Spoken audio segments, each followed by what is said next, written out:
बच्चों, cash flow from operating activities की जो शुरुआत है वो की जाती है net profit before tax and extraordinary item से।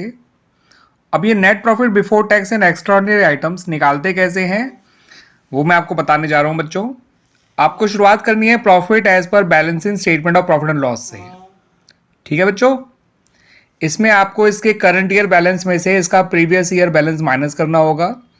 आपको 2 साल का बैलेंस दे रखे होंगे बैलेंस शीट में, तो जो करंट ईयर की बैलेंस शीट का में इसका बैलेंस होगा उसमें से प्रीवियस ईयर की बैलेंस शीट में इसका बैलेंस है उसे माइनस कर दीजिएगा, आपका प्रॉफिट निकल आएगा।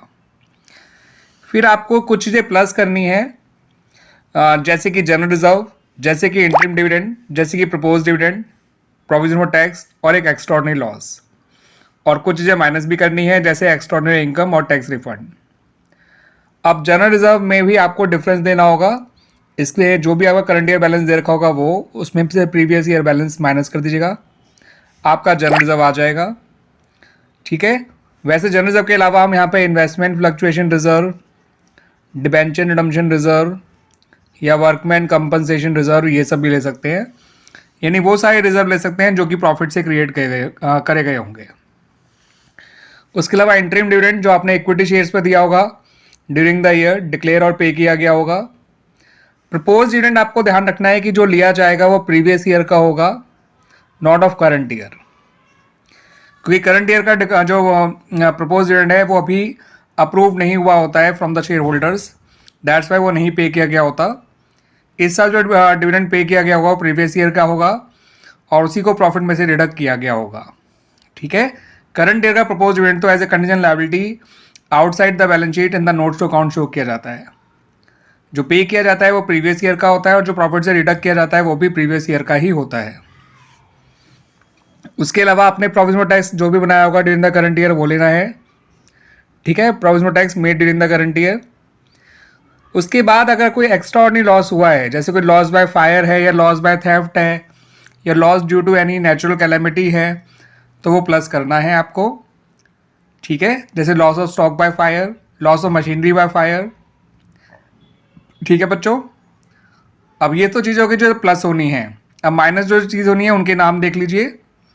उनमें आपका एक्स्ट्राऑर्डिनरी इनकम है, जैसे कि इंश्योरेंस क्लेम आपको रिसीव होता है फ्रॉम द इंश्योरेंस कंपनी या फिर कोई कंपनसेशन मिलता है फ्रॉम द गवर्नमेंट, ये सब एक्स्ट्राऑर्डिनरी इनकम होती हैं, इन्हें माइनस कर दीजिएगा।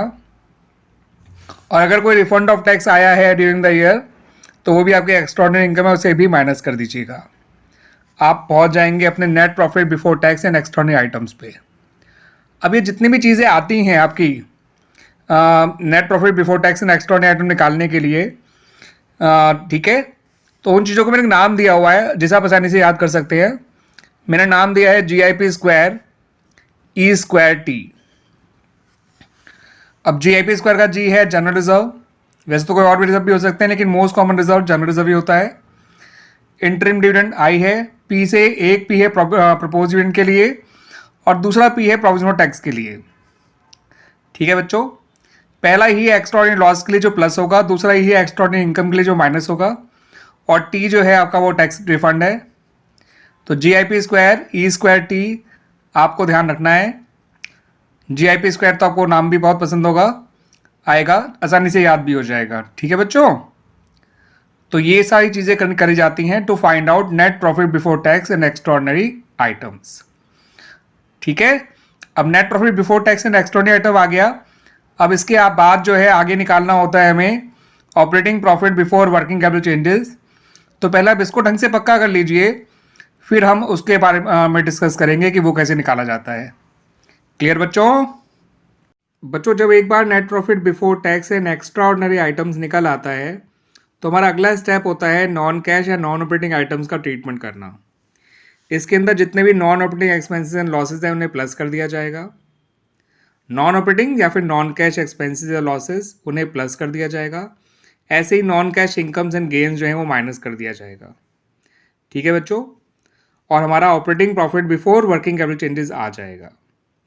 अब ये नॉन कैश एक्सपेंसेस के अंदर क्या क्या चीज़ें आती हैं नॉन कैश और नॉन ऑपरेटिंग एक्सपेंसेस में, तो देख लीजिए। डेप्रिसिएशन जो टेंजिबल एसेट पे लगाया जाता है, अमोर्टाइजेशन जो इंटेंजिबल एसेट का होता है, कोई एसेट को बेचने में कोई लॉस हुआ होगा तो वो, कोई बोरोइंग यानी डिबेंचर या लोन पे आपने इंटरेस्ट दिया होगा तो वो, और आपने कोई प्रोविज़न क्रिएट किया होगा आउट ऑफ प्रॉफिट्स तो वो।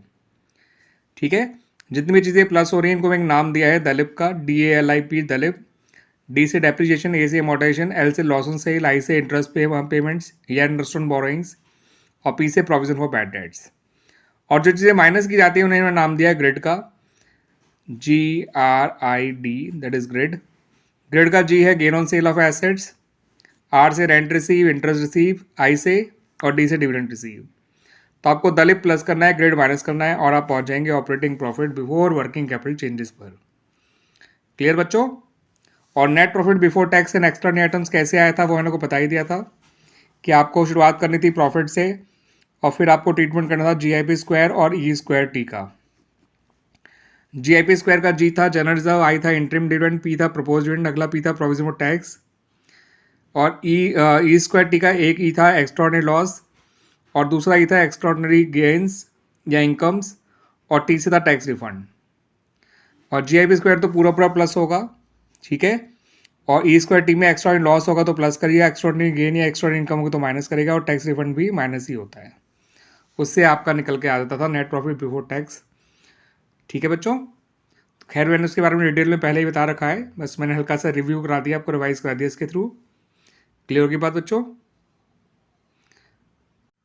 बच्चों जब एक बार operating profit before working capital changes निकल आता है तो उसके बाद हमें ट्रीटमेंट करना होता है करंट एसेट्स और करंट लायबिलिटीज़ का। तो करंट एसेट्स में आपको क्या नहीं लेना वो बता देता हूँ पहले। आपको कैश एंड कैश इक्विवेलेंट्स यानी कैश और बैंक बैलेंस नहीं लेने होते हैं, साथ साथ करंट इन्वेस्टमेंट्स को भी नहीं लेना होता है। ठीक है बच्चों, क्योंकि करंट इन्वेस्टमेंट्स के बारे में अगर कोई इन्फॉर्मेशन ना दे रखी हो तो उसे हम मानते हैं कि उसके अंदर आपका मार्केटेबल सिक्योरिटीज़ ही होंगी और कुछ नहीं होगा। ठीक है, और मार्केटेबल सिक्योरिटीज़ जो है वो कैश एंड कैश इक्विवेलेंट्स के अंदर ही काउंट की जाती हैं। उसके अलावा आपको करंट एसेट में बाकी डेटर्स को लेना है, बिल रिसीवेबल को लेना है जिन्हें आप ट्रेड रिसीवेबल्स कहते हैं, इन्वेंट्री को लेना है, और अदर करंट एसेट्स में आपका प्रीपेड एक्सपेंसेस दे रखा होगा, ठीक है, अक्रूड इनकम दे रखा होगा तो उनको लेना है। अब उनका ट्रीटमेंट किस तरह से करना है? आपका करंट एसेट अगर कम हो रहा है तो उसे आपको प्लस करना है, और बढ़ रहा है तो माइनस करना है। ठीक है बच्चों, तो करंट एसेट अगर कम हो रहा है तो प्लस करेंगे, बढ़ रहा है तो माइनस करेंगे। लायबिलिटी में सीधा सीधा ही चलना है, अगर बढ़ रहा है तो प्लस करना है, कम हो रहा है तो माइनस करना है। तो करंट एसेट में उल्टा चलना है, ठीक है, करंट एसेट में आपको उल्टा चलना है। देखिए आप, कम हो रहा है तो प्लस, बढ़ रहा है तो माइनस। करंट लायबिलिटी में सीधा चलना है, यानी कि बढ़ रहा है तो प्लस, कम हो रहा है तो माइनस। करंट लायबिलिटी में आपको बैंक ओवरड्राफ्ट को नहीं लेना, वो फाइनेंसिंग में आता है। और शॉर्ट टर्म प्रोविजन के अंदर आपका जो प्रोविजन टैक्स वगैरह दे रखा होता है उसको नहीं लेना। ठीक है, तो शॉर्ट टर्म बोरिंग और शॉर्ट टर्म प्रोविजन ये तो दो हेडिंग के अंदर की चीज़ें हैं, इनको नहीं लिया करिएगा आप। उसके अलावा ट्रेड पेबल्स आपको लेने हैं, अदर करंट लायबिलिटीज़ लेने हैं, मगर अदर करंट लायबिलिटीज़ में आपको अगर अनपेड डिविडेंड दे रखा है तो वो नहीं लेना है, और अगर आपको उसके अंदर जो है प्रीमियम रिडम्पशन डिबेंचर्स दे रखा है तो वो भी मत लीजिएगा बच्चों। ठीक है, बाकी अदर करंट लायबिलिटीज़ के अंदर आउटस्टैंडिंग एक्सपेंसेस है उनको ले लीजिएगा, और अगर अदर करंट लायबिलिटीज़ के बारे में कुछ नहीं लिखा तो भी उसको ले लीजिएगा। लेकिन अगर अदर करंट लायबिलिटीज़ में आपको अनपेड डिविडेंड दे रखा है वो मत लीजिएगा, और अगर आपको प्रीमियम रिडम्पशन डिबेंचर्स दे रखा है तो वो मत लीजिएगा। क्लियर हो गया बच्चों? तो मैंने आपको ये भी बता दिया साथ साथ कि करंट एसेट करंट लायबिलिटीज़ में क्या नहीं लिया जाता यहाँ पर। अब करंट एसेट का डिक्रीज़ आपके लिए नुकसान की बात है ना। करंट लायबिलिटी का इंक्रीज़ भी आपके लिए नुकसान की बात है। तो हम ये कह सकते हैं कि आपके लिए नुकसान जो है आपको प्लस करने हैं। अब एसेट का बढ़ना तो फ़ायदे की बात होती है, और लायबिलिटी का कम होना भी फ़ायदे की बात होती है ना। अगर एसेट बढ़ रही है तो फ़ायदे की बात है, लायबिलिटी कम हो रही है वो भी फ़ायदे की बात है, मगर आपको फ़ायदों को माइनस करना है। तो इसलिए मैंने एक अप्रोच ये बना रखी है कि आपके जो भी नुकसान होंगे उनको आप प्लस करेंगे, और जो फ़ायदे होंगे वो माइनस करेंगे। फिर जो निकल कर आएगा वो कहलाएगा आपका cash generated from operations. Positive आया तो cash generated from operation, negative आया तो कैश यूज्ड इन ऑपरेशंस। इतना समझिएगा। देन आपको टैक्स पेड माइनस करना है। टैक्स पेड प्रीवियस ईयर का ही हुआ होता है करता है, ठीक है, ध्यान रखिएगा। करंट ईयर के जो टैक्स का बैलेंस रखा होता है उसे हम provision for tax made during the year लेते हैं, और जो प्रीवियस ईयर का होता है उसको tax paid during the year लिया जाता है। कभी कभार आपको क्वेश्चन में जो है टैक्स प्रोविजनल टैक्स अकाउंट बनाने को भी कहा जाएगा, या नहीं भी कहा जाएगा तो समझ जाइएगा कि अगर टैक्स के बारे में कोई एडिशनल इन्फॉर्मेशन है तो आप प्रोविजनल टैक्स अकाउंट बना लीजिएगा। तो प्रोविजनल टैक्स अकाउंट बना के आपको जो है अगर टैक्स पेड दे रखा है तो प्रोविजनल टैक्स मेड निकल आएगा, और अगर प्रोविजनल फॉर टैक्स मेड दे रखा है क्वेश्चन में तो provisional tax paid during the year आपको निकल आएगा। ठीक है बच्चों, इसके बारे में आपको अलग से मैं जरूर बताऊंगा जब मैं आपको सिखाऊंगा कि सारे अकाउंट्स कैसे बनाए जाते हैं। उसके अलावा ये 3 चीज़ें देख लीजिए बच्चों। ये हमारे जो हमने net profit before tax and extraordinary item में E²T जो देखा था आपका, GIP² और E²T, उसके अंदर का ही पार्ट है ये भी। तो ये तब जो है टैक्स रिफंड माइनस हुआ था, अब क्या हो जाएगा, प्लस हो जाएगा, ध्यान रखिएगा। टैक्स पेड माइनस होगा, ध्यान रखिएगा। एक्स्ट्राऑर्डिनरी इनकम अगर रिलेटेड टू ऑपरेटिंग है तो प्लस हो जाएगी, और एक्स्ट्राऑर्डिनरी लॉस अगर रिलेटेड टू वो है ऑपरेटिंग है तो माइनस हो जाएगा। अगर ये एक्स्ट्राऑर्डिनरी इनकम और extraordinary loss related to investing या रिलेटेड टू फाइनेंसिंग होगी तो ये वहाँ जाके प्लस या वहाँ जाके माइनस होंगे, ठीक है। तब ऑपरेटिंग में नहीं किया जाएगा इनका treatment. Second treatment, first treatment तो वैसे का वैसे ही है जो बताया था, while calculating net profit before tax and extraordinary items, वहाँ तब इन्हें इसे माइनस किया गया था, इसे माइनस किया गया था और इसे प्लस किया गया था, वो वही रहेगा, ठीक है। लेकिन इनका सेकंड ट्रीटमेंट अगर ऑपरेटिंग से जुड़ा हुआ है इन दोनों का तो यहाँ पर ये प्लस और ये माइनस होगा। अगर इनका संबंध इन्वेस्टिंग या फाइनेंसिंग से है तो वहाँ जाके माइनस या प्लस होगा। जैसे कि अगर कोई loss of machinery due to fire था तो loss of machinery due to fire operating से जुड़ा हुआ एक्स्ट्राऑर्डिनरी एक्टिविटी नहीं है, उसका संबंध इन्वेस्टिंग से है, तो उसको मशीनरी अकाउंट में से मशीन की परचेज निकालते समय माइनस कर दिया जाएगा। ऐसे अगर एक्स्ट्राऑर्डिनरी इनकम ने insurance claim receive for the loss of machinery due fire था तो वो इंश्योरेंस क्लेम आपका गुड से जुड़ा हुआ नहीं है, मशीन से जुड़ा हुआ है, तो वो इन्वेस्टिंग में जाके प्लस किया जाएगा। क्लियर बच्चों? और फाइनली आपका जो आंसर निकल कर आएगा वो कहलाएगा cash flow from operating activities, और आंसर अगर नेगेटिव आया तो ये कहलाएगा cash used in operating activities. Clear बच्चों? अब इस पूरी ऑपरेटिंग एक्टिविटी को ढंग से समझ लीजिए बच्चों। स्टार्टिंग से आपको शुरुआत करनी होती है प्रॉफिट से, जो आपको लेना होता है profit as per balance in statement of P&L। फिर आपको मैंने GIP² वाली चीज़ें प्लस करवाई हैं, ठीक है बच्चों, और माइनस से करवाया है आपसे। उसमें E²T की जो एक चीज़ है वो तो प्लस हो जाती है, और 2 चीज़ें जो हैं बाकी माइनस होती हैं। जैसे कि जनरल प्लस करेंगे, इंटरिम डिविडेंड प्लस करेंगे, provisional tax made during the year plus करेंगे, प्रपोज डिविडेंड प्लस करेंगे, एक्स्ट्राऑर्डिनरी लॉस होगा तो वो प्लस करेंगे, एक्स्ट्राऑर्डिनरी इनकम है तो माइनस करेंगे, टैक्स रिफंड होगा तो भी माइनस करेंगे।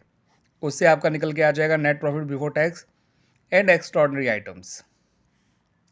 ठीक है बच्चों, जनरल रिजर्व प्लस, और इंटरिम डिविडेंड अगर कोई दिया गया है वो प्लस, प्रपोज डिविडेंड दिया है वो प्लस, प्रोविजन फॉर टैक्स दिया गया है तो वो प्लस, एक्स्ट्राऑर्डिनरी लॉस है तो वो भी प्लस, लेकिन एक्स्ट्राऑर्डिनरी इनकम है तो वो माइनस, और टैक्स रिफंड है तो वो माइनस। आपका क्या निकल के आएगा, net profit before tax and extraordinary items. फिर जो मैंने चीज़ें प्लस माइनस कराई थी उनके नाम बताए थे, दलिप और ग्रेड। दलिप वाली चीज़ें प्लस, ग्रेड वाली चीज़ें माइनस।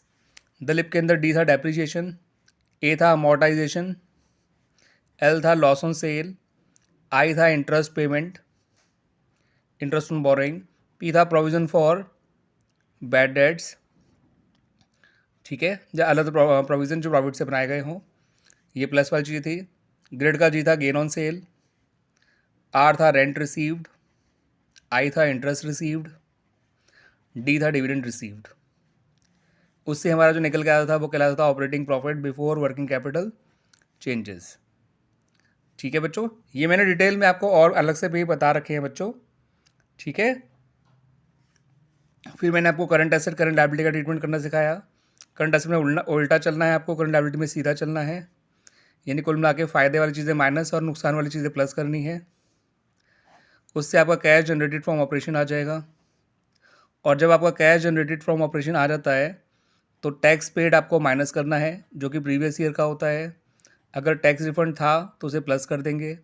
एक्स्ट्राऑर्डिनरी लॉस जो था, एक्स्ट्राऑर्डिनरी इनकम जो है वो प्लस कर देंगे, एक्स्ट्राऑर्डिनरी लॉस जो है वो माइनस कर देंगे। ये वही है एक्स्ट्राऑर्डिनरी लॉस, ये एक्स्ट्राऑर्डिनरी इनकम टैक्स रिफंड जो पहले प्लस और बाद में ये माइनस हुए थे, अब उल्टा हो जाएगा, extraordinary income plus, tax refund plus और extraordinary loss minus, provided that they are related to operating activities. If they are related to investing or financing activities, then they are not, these two are not added or deducted here. ठीक है बच्चों, और जो final answer होगा आपका वो कहलाएगा cash flow from operating activities या फिर cash used in operating activities. Answer positive है तो फ्लो फ्रॉम, नेगेटिव है तो यूज्ड इन। और इस तरह से हमारा ऑपरेटिंग एक्टिविटीज़ कंप्लीट हो जाता है बच्चों।